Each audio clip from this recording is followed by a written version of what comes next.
Pwede pa rin, pero may restrictions tayo. May mga kondisyon dahil nga sa crisis. The crisis is very, very clear. COVID-19 is spreading all throughout the country, including the Philippines. Ang ano natin dito is there is no cure. Wala naman tayong mabili sa mga butika, pharmacy to buy the medicines to cure COVID-19. It's a virus. Ang panglaban lang natin dyan yung katawan natin na medyo in good health, na walang sakit.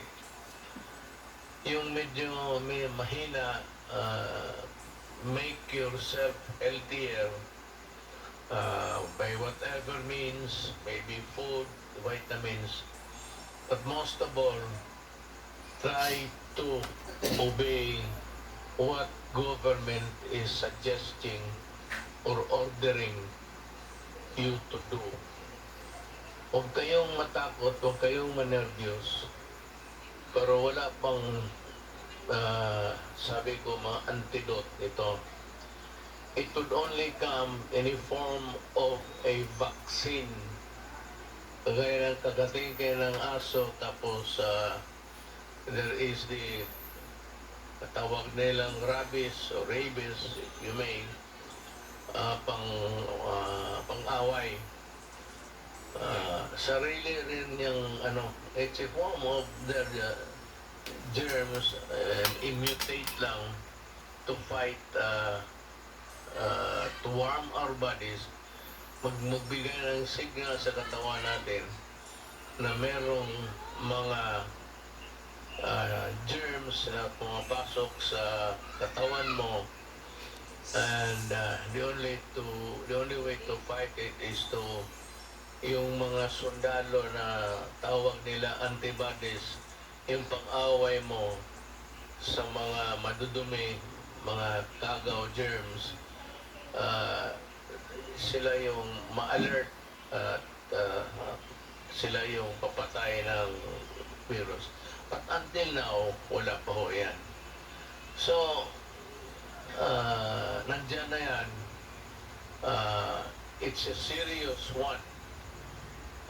It is true, huwag ninyong maliitin. Do not minimize it. I said, but do not kill yourself with worry, because government is doing everything possible to make it at least controllable. But kung kayo po ay mag-cooperate, pag hindi kayo na-cooperate, the problem would start, and it would start with you and end with you pagka ganon. So, yung mga sinasabi na social distancing, sundin lang po ninyo, at yung mga binibigay na well ahead ng Department of Health, sundin ho ninyo kung anong sinasabi ng mga doktor, kasi sila po ang marunong yan. Ang military, ako, lahat, hindi doktor, walang alam, wala kaming maitulong sa inyo. So only the medical people and medical experts who can help us. So listen to them. Dito sa atin, it's Secretary Duque, and Secretary Duque would articulate kung anong nalaman niya, anong bago na pumasok na impormasyon, and he would tell us what to do.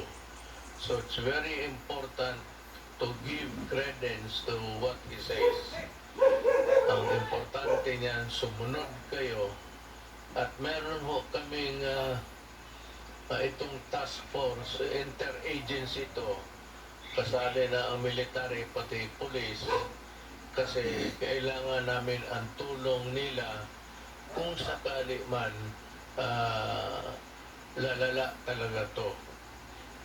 Maybe this would create a public disturbance, disorder, but tingin ko hanggang dyan lang naman kasi, I know that you want to follow because you want to help everybody, including yourself and your family. Meron ho kaming resolution ngayon, but maybe I will convert this into an executive order para masunod talaga lahat. Ang sinabi dito, ang una, resolution, is yung a province quarantine is advised when there are at least 2 positive COVID-19 cases belonging to different municipalities, component cities, or independent component cities in the same province, yung national capital ng isang probinsya. Yun ang definition kung ano yan. Ito namang LGUs which have imposed community quarantine in the respective jurisdiction upon the declaration of the state of calamity shall be allowed to access the quick relief response. Ang ibig sabihin ho, yung ano ninyo sa probinsya ninyo which you have prepared can now be utilized to the fullest with the help of the national government. Itong isang work in the executive department, yung departamento ko, yung akin, kasi tatlo yan. Department, ang executive department, ako. Then, Congress is another department. Independent to yan. Hindi kailangan sumunod yan. May sarili sila kung gusto nila. And the other department actually is the judiciary. Magkaiba kami, pero tingin ko, ang mga trabahante sa lahat sa gobyerno na may alam kung anong mga bagay, public works, tourism, nandito sa departamento ko. Yung public health, nandito sa akin. So sila yung inutusan kong mag-aral at ito nga yung mga resulta namin. So work in the executive department shall be suspended during this period.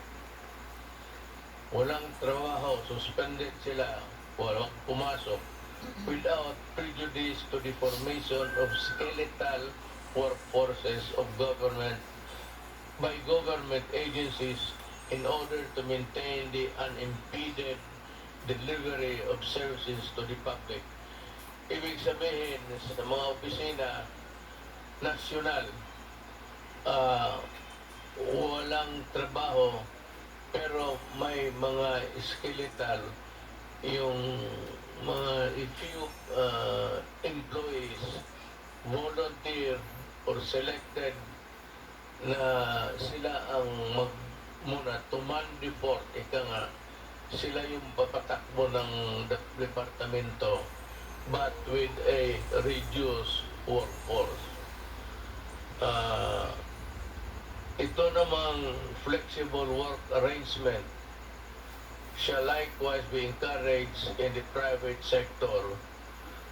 The Department of Labor and Employment and the Department of Trade and Industry shall issue guidelines to safeguard the welfare of workers. All manufacturing, retail, and service establishments are advised to remain in operation during this period, provided that strict social distancing measures are required to be observed by the respective management. Ibig kong sabihin sa privado, labas sa gobyerno, ang trabaho tuloy-tuloy, pero ganun rin, reduce, ang skeletal pa, medyo lang, yung pinili lang, at yung walang mga sakit, magtatrabaho sila, but ang may-ari ng factory o anong klaseng negosyo mo, warehouse, see to it that they are taken care of by the mga management.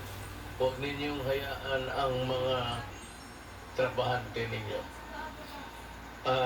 Mass public transports, including the light rail transits, the metro rail transit, and the Philippine National Railways shall continue in operation. Tuloy-tuloy ang trabaho ninyo, provided